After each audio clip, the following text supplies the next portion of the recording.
So firstly, apologies for the slight delay.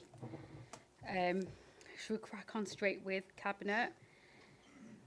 So, welcome to Budget Cabinets today, Monday the 12th of February. Any apologies for absence? Brilliant. And any urgent business? Right, no items of urgent business. Any declarations of interest? Does any member have any interest to declare in any matter on any item of the agenda? No. Public question time. Thank you. Minutes of the Cabinet meeting held on the 22nd of January 2024. Does Cabinet agree the minutes of the Cabinet meeting held on the 22nd of January? Thank you. Item 6, which is the draft minutes of the Governance, Strategy and Resources Scrutiny Panel held on the 25th of January 2024. So I'm just going to start with this, and I don't think I'm overstating the case when I say that this has been one of the most difficult and toughest budgets that this council has ever had to set, with a gap that is well rehearsed now of 30 million to close. And after 12 years of cuts, there was no easy answers, and there's definitely no fat left to trim. Local government finances are really, really complex, and we know this. And speaking plainly, I think the majority of our residents don't understand, I think, the intricacies of that budget and the council's budget. So what they do understand is that how vital public services are and how dire the need of Oldham people is. And that need we recognise as Cabinet and as leaders of this council, that is growing year on year.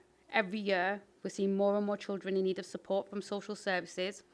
Every year, we're seeing more and more older people needing essential care to keep them safe and well. You know, we've talked and we made some announcements last week. We had the housing roundtable, so we know that the national housing crisis means more and more people don't have a good or quality stable home to live in, and many are growing unable to afford their rent or their mortgages, so the problem, we know, will inevitably get worse.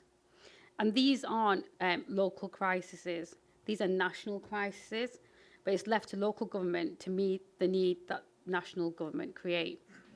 That's why this budget process is about meeting the needs of local people, and that's what we've done as a senior leadership team. So Cabinet and officers across the council, we've come together and we've tried to do our utmost to prioritise those that are in most of need, those for whom the council services and support are literally a matter of life and death. So this budget sees a significant increase in spending and budgets for children's social care to make sure families are supported and children are safe. It increases the budget for housing support, meeting the need for those facing homelessness and creating social homes to meet in that growing demand. And we've said this over and over again, and the reason we repeat it so often is because it's entirely true. Nobody comes into public service to make cuts, but we do because we're left with no choice due to a lack of fair funding for councils, and we do have no choice but to make sure then that we balance those books. But the services that are left to make cuts from become more and more limited every year.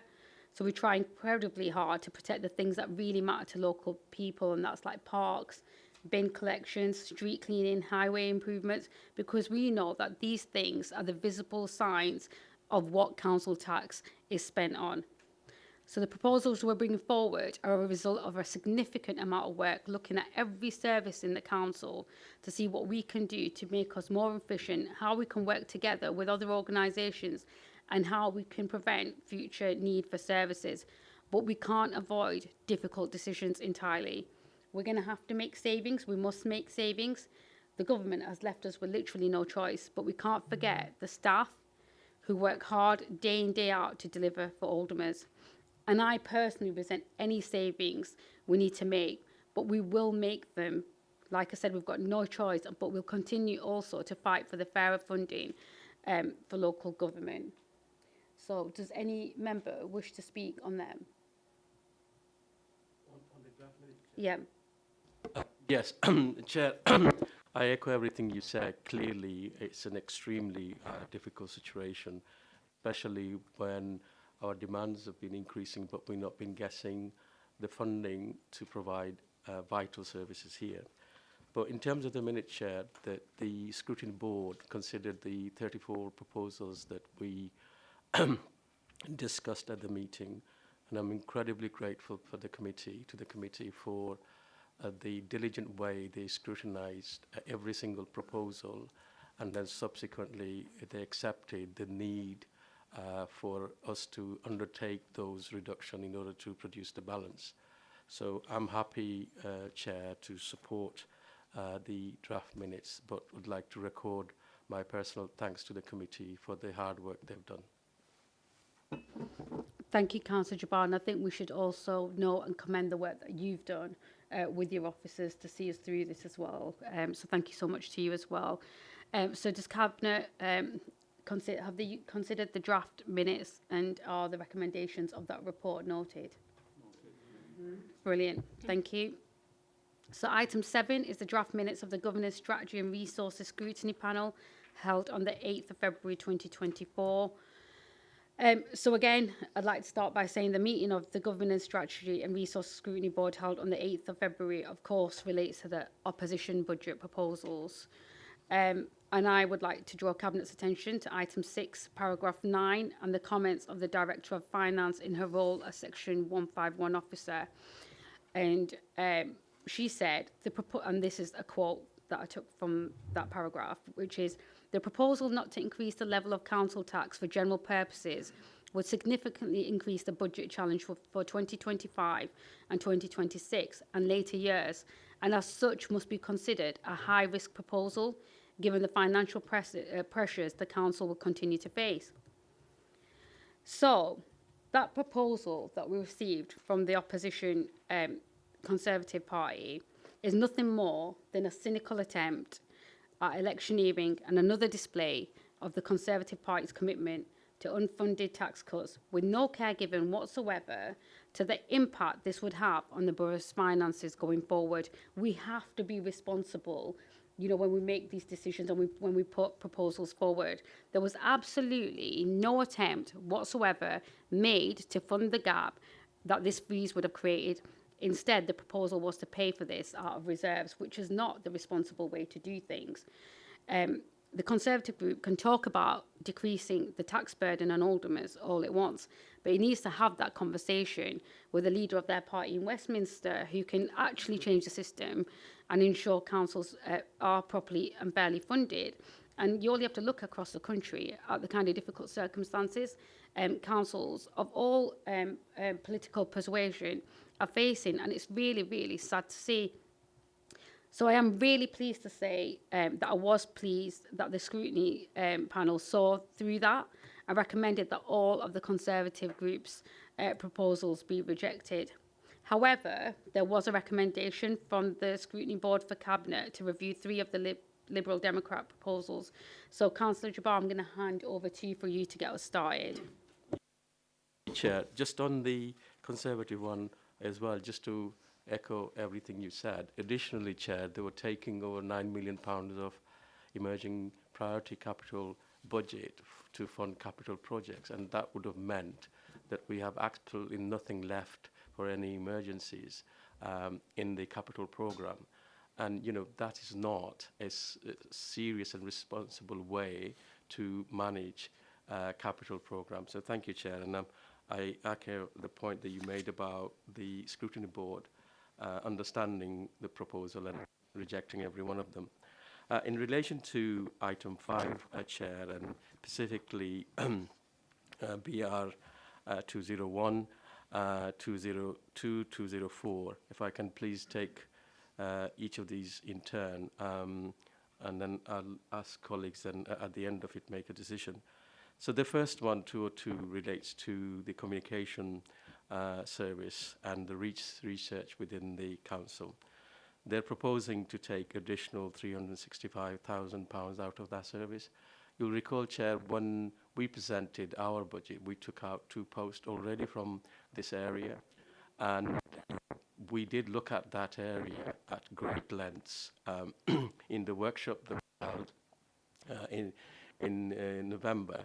So I think this area has already been looked at, area for the council to make sure that we have enough capacity to continue to communicate and make sure that we point people in the right direction.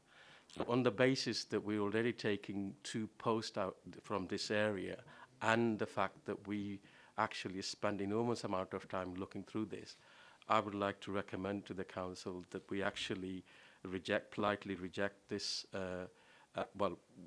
The Overview Scrutiny Board asked us to consider it, so I think we can say that we're considering it, but we feel for the reasons that I've offered at this meeting that we don't accept this recommendation. The second one is 202.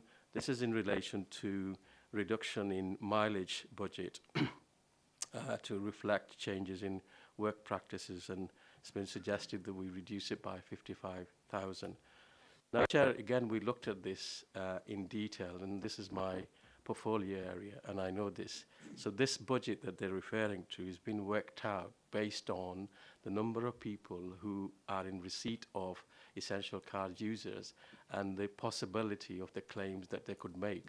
Now, if you take it away, what happens if people then make claims they're entitled to make, because that's the basis on which we've arrived at this number and this budget.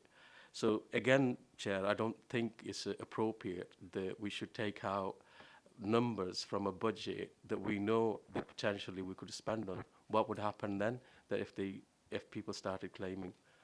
And there are also other issues, Chair. So on that basis, again, I would recommend to Cabinet that we don't accept that.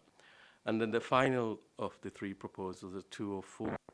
So this is about reviewing card users for people, essential card users, for people who actually don't claim any mileage. So the scenario is this, Chair, that we have at the moment 532 employees, a wide range of the majority of them actually in social care and children's social care, who get this service because it's essential part of their job, significant amount of travelling. As a result of that, we then award those people £500 lump sum. Now, for that, they have to get a business user insurance for the car, as well as obviously wear and tear, because they're doing mileage as part of their work. So the suggestion here is that some people don't actually claim any mileage, as some do. So if they don't claim, that's their prerogative. But I don't think, as a council chair, that we can unilaterally say that there's 2 posts, same grade, same jobs, one claiming mileage, one not, that we then take away the car users allowance for a person who's not claiming. I think we're into dangerous territory here. And I think for that reason, it will be actually breaking employment terms and conditions. And how would we explain that to colleagues who are doing the same job but choosing not to claim?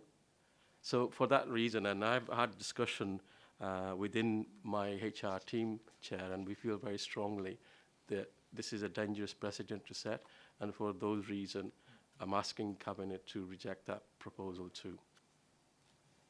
Thank you, Chair. Does any other member wish to speak on any of them proposals?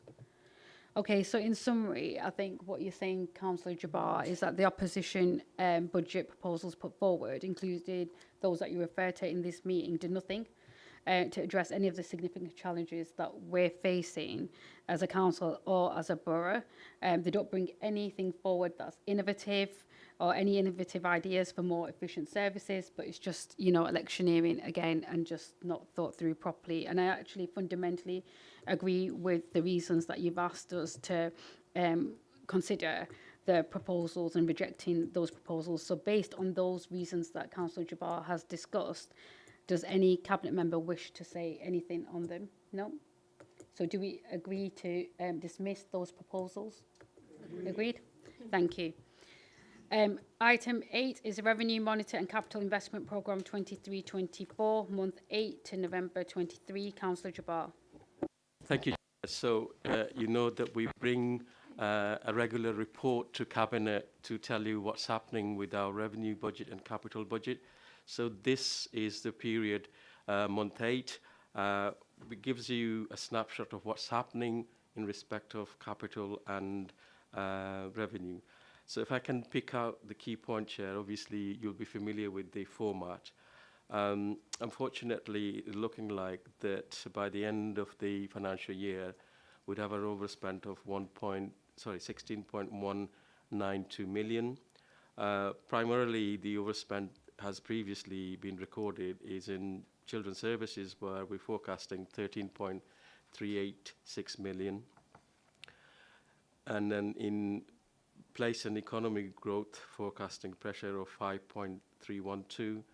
And then in health area, it's about 800,000. So if you take all that together, it comes to 16.194 million. Now, obviously, Chair, we're doing everything we can to deal with the underspend. But in respect of children's services, the problem that we've got is the demand and also the massive increase in placement cost. So it isn't that our colleagues aren't managing the services. It's actually dealing with the demand and an unprecedented increase in placement cost. So when you put those two factors together, then we're seeing that. That doesn't mean to say that the cabinet lead and the directors are not looking at finding ways of dealing with the under pressure. They are, and I'm satisfied they are, but I'm just letting you know that's the total pressure that we're facing for this financial year. In relation to capital program, this is on page 12. The revised capital program is 78.633 million. At the end of November, we were looking at a spend of 46 million, just over 46 million. But we reckon that this year, because of the pace of work that's taking place at the spindles, will achieve this expenditure. We might even go slightly above. Those are the key highlights of the two parts of the report, Chair. Again, I'm quite happy to answer any questions, but also we've got the Director of Finance, Sarah Johnston, who will answer any technical question. Thank you, Chair. Okay, does any member wish to speak on that item? No, so I agree with you, Councillor Jabbar, that the word overspending is misleading, because what we are actually, in essence, doing is spending the budget to meet the need of local people, and that's a really important distinction for people to be mindful of. Okay, so do members agree with the recommendations of that set out in that report? Yeah. Okay, so item 9, revenue budget 24-25 and 25-26, and medium-term financial strategy 24-25 to 28-29. Councillor Jabbar. Thank you, Chair. So obviously, this is the substantive item of the evening. So this report presents the council revenue budget for 24-25, together with the budget reduction required and the administration budget proposals for 24-25, including the council tax intentions. It also provides a forecast for 25-26 position and the financial forecast for the remaining of the MTFS period 26-27 to 28-29. At the budget setting last year, our estimate for the budget gap for next financial year was 10.4 million, and for the following year, 25-26, was 4.4 million. Our latest estimates, taking into account the impact of demand and previous year's saving, is that we need 20.7 million in 24-25 and 6.9 million in 25-26. This is a hugely challenging budget position, as you alluded to earlier in your speech, and is an enormous amount of work that has been undertaken by members and officers to identify options to address this budget gap. In terms of income generation, the budget has been predicted on a proposed increase of general purpose council tax of 2.99% and 2% in adult social care precepts. The locally generated income tax from council tax has also benefited from the growth in the base of the council, which has increased to 59,380, which is an increase of 880. Again, the housing that's coming through, Chair, is benefiting our council tax base. As part of the proposal for the balancing the budget, we have considered the levels of fees and charges, as while there is some variability across the services, the proposal for an average increase of 8.8% is suggested in the report. The details are included in section 18 of the pack. In addition to that, we've also, Chair, raised £11 million for next year and 4.8 million for 25-26 from the budget proposals that we have considered and the scrutiny board have considered. So just to recap, there were 34 proposals which have been considered in detail, and unfortunately this means that there will be 97.3 FTE posts deleted from the establishment. This will include some posts which are vacant currently, but sadly there will be some redundancies, and we are doing everything we can to minimize any compulsory redundancies. So taking all that into account then, Chair, we're left with a gap of £9.7 million, and we propose to use reserves to plug that gap to produce a balanced budget. If you take all that into account, then at the end of the period to March 2024, our reserves actually come down to 27 million, which is obviously a concern, because in the past we have had very significant reserves, and the reason for that is because of the projected overspend and the additional demand in children's services, as well as using reserves this year to balance the budget. I think, Chair, in terms of the final section of the report, you'll see again, this is a one-year settlement that the government has given us. It's very, very difficult under the circumstances to plan for anything more than 1 year, but we've done our best to create a situation where we give you an indication of next few years in terms of what the budget may be looking like. I think that's all I wanted to say at this stage, Chair, but the point about reserve does need to be considered, and I hope that we're given the consideration as the reports have gone through the various stage of decision making. Thank you, Chair. I'm happy to take any questions colleagues may have. Thanks, Councillor Jabbar. Does any member wish to speak on that report?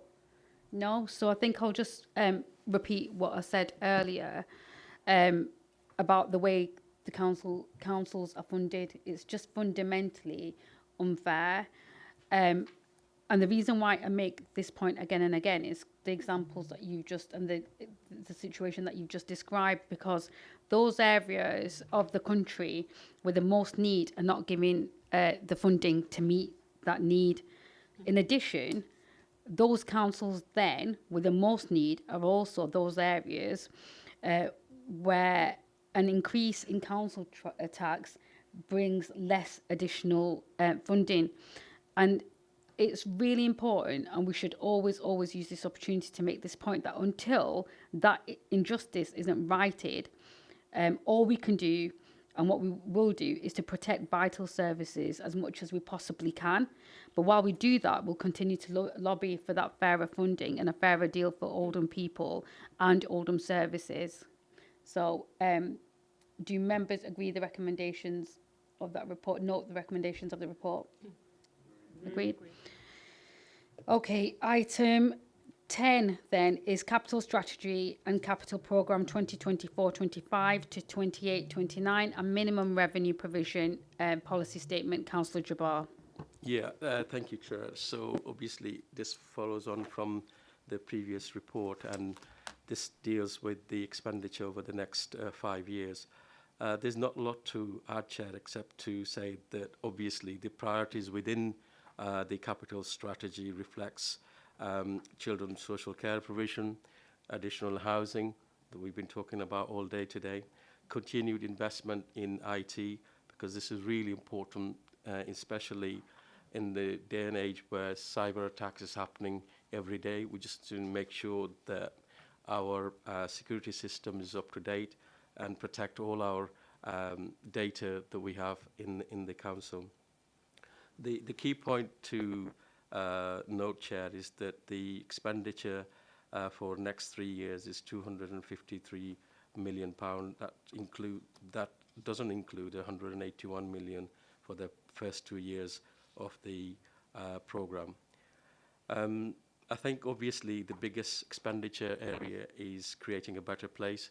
So as I mentioned previously, the work that's going on in the Spindle, both for our offices, but also creating the move for Tommyfield Market to be incorporated there, clearly is the biggest expenditure, together with the transport capital programme. At this moment in time, the way we're looking at the expenditure, funding the expenditure, is we've got £83 million of grants and £163 million of potential borrowing and £8 million from other sources. This obviously quite detailed commentary on the strategy, Chair. It is quite a important document. I'm quite happy to take any questions from colleagues, and again, if there's any technical question, Sarah's here to answer them. Thanks. Does any member wish to speak? No? Okay, does Cabinet agree with the recommendations as set out in the report? Great. Councillor Jabbar, over to you for item 11, which is Treasury Management Strategy Statement 24-25. Okay, thank you, Chair. So this is a regulatory report that we have to bring to Cabinet and to take Council, just to make sure that we follow all the statutory guidance and best practice in this area. It's quite a technical report, Chair. It covers things like interest rate, forecasts of interest rate, capital financing requirement, borrowing strategy, and prudential indicators. Again, I normally say that if you're struggling to sleep, then this report is a good remedy.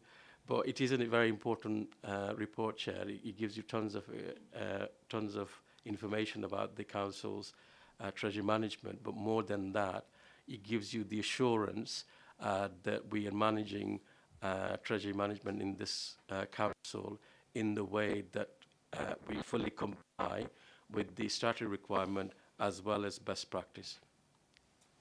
Thank you, Councillor Jabbar. Does any member wish to speak on that report? No? So does Cabinet agree with the recommendations as set out in the report? Agreed. Thanks. So item 12 is housing revenue account estimates for 24-25 to 28-29 and the proposed outturn for 23-24. Councillor Jabbar. Thank you, Chair. So this is a joint effort by myself and Councillor Elaine Taylor. So I'll cover the technical bit and hand over to Councillor Taylor to give her housing perspective. So as you said, Chair, right, this report sets up the housing revenue and the detailed estimates for 24-25, the strategic estimates for the 4 years starting from 25-26 through to 28-29, and the outturn estimate for this financial year, 23-24. The report also sets out the recommendation, the recommended dwelling and non-dwelling rents and the service charge to be applied from April 2024. So in terms of rent increases, Chair, for next year, what we're suggesting is that we increase the rent in line with government guidance in this area, which is CPI plus 1%. So we're using September CPI, that's 6.7% plus 1%. Therefore, that gives you a rent increase of 7.7% for next year. Now, the amount, average amount per week is £7.54, and the rent will jump from £97.98 to £105.52. Most of our tenants actually receive housing benefit, so they will be fully covered by the increase. And the service charge increase we're suggesting is 2%. That's the technical side in terms of finance, Chair. I'd like now to hand over to Councillor Taylor to cover the housing perspective. Thank you. Yes, thank you, Councillor Jabbar, for covering the financial aspects of the report in detail. But as Cabinet Member for Housing, obviously, I would like to say that I am extremely proud of the Labour administration's pledge to build hundreds of new social homes, 500 to be precise, right across the borough over the next 5 years. These will be truly affordable social homes for our residents at a time when demand for these homes is increasing.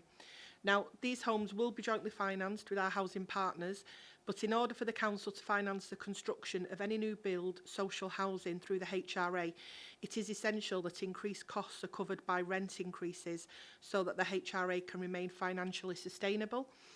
That said, we don't want to raise social rents any more than absolutely necessary, so we have gone with the minimum amount that we can obviously get away with in terms of that. But the housing revenue account also utilises rental income to meet our management, maintenance and repairs commitments, and this arrangement ensures the council is able to manage the housing stock for the benefit of its residents in a transparent, accountable and cost-effective way. And as has already been discussed, the HRA budget report was scrutinised at the Governance Strategy and Resources Scrutiny Board on the 26th of January, and the committee was content to commend the report to Cabinet without amendment. However, there is just one minor point, I think, for complete clarity, and the concierge costs, which have been subject to ongoing discussion. Now, we have got a provisional figure, and that has only recently been tabled, but the provisional figure suggests a weekly increase from £24.87 to £28.84 per week, and these costs are fully recovered from tenants within the 6 extra care schemes that choose to receive the service. It isn't mandatory. Thank you both, Councillor Jabbar and Councillor Taylor. So does any other member wish to speak on the report? No? Okay, does Cabinet agree with the recommendations as set out in the report? Thank you. So that brings us to the end of budget Cabinet. Thank you.